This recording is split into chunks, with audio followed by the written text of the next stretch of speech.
Looky, looky what's going in the garden today, guys. Let me put this down. Basil, okra, and watermelons. We have... Hello. Black diamond. And... where'd my other tag go? Well, they're sugar babies, is what they're called. Then we have okra, and then we have a bunch of sweet basil going into one pot by the back door because it gets very little direct sun all day.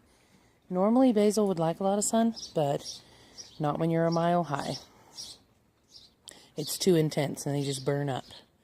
So I keep it in the shade most of the day. It gets a little bit of direct sun. Alright, so I've got to drill holes into a pot for the basil.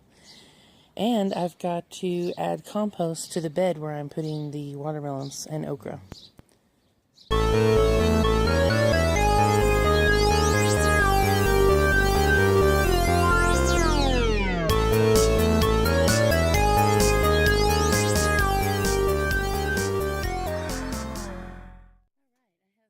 Filled the pot for the basil with organic potting soil. And now I'm going to top it off with compost that we made and mix it in. Look here, guys. Worms. Earthworms. So good for your compost, for your plants, everything. Okay, that's filled up. Now I'm going to put the basil in.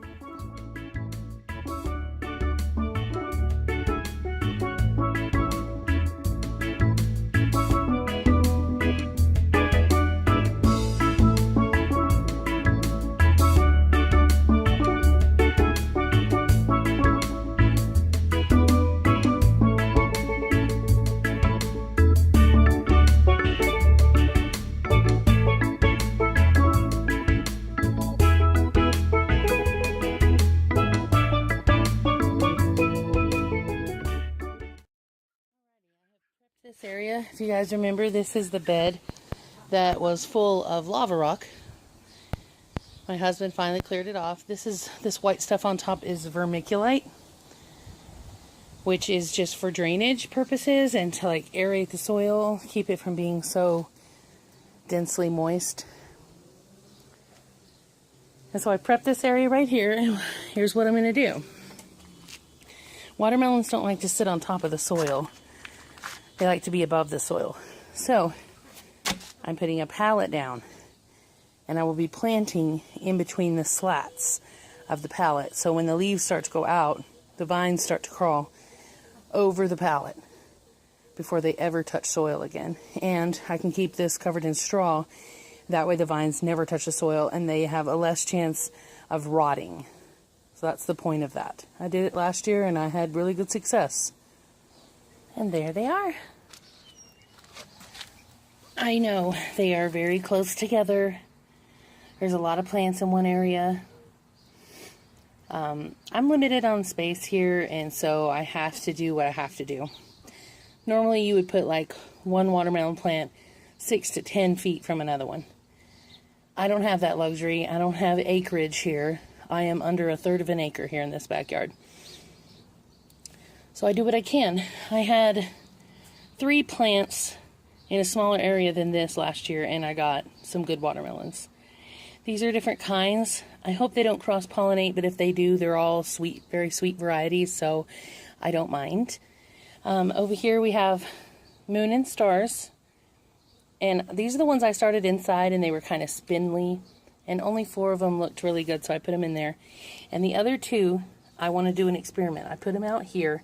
They didn't look too great, but I wanted to just put them in the regular soil that I had out here, because watermelons like sand, and that's mostly what I have. So I just stuck them down here to see what would happen.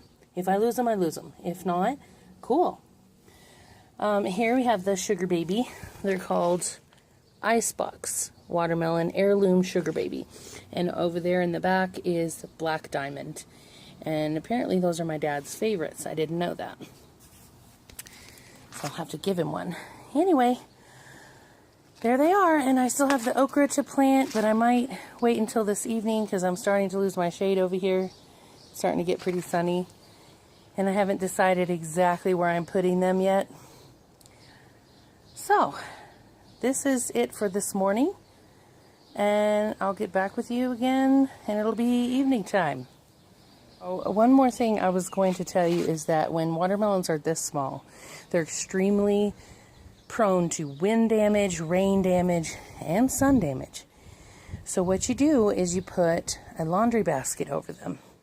I have a few from last year. I hope my husband didn't throw them out. I'm going to go check right now. So it turns out that he did throw them away. So I just grabbed this piece of 1/4-inch hardware cloth and laid over the top. It'll protect them from birds. Sort of. It is open, but it'll just have to do until I can get to the dollar store and grab a couple of laundry baskets. All right, and that's it for this morning, guys. Now I'm going to show you guys how to sucker a tomato. In between two main branches, you're going to see one like this. This will take up too much nutrients, so you just pinch it off, throw it down. No big deal. Let's see if we have any more. Oh, there's a little one right there. That's it. Let's see. Here's some on this one. That's how you do it.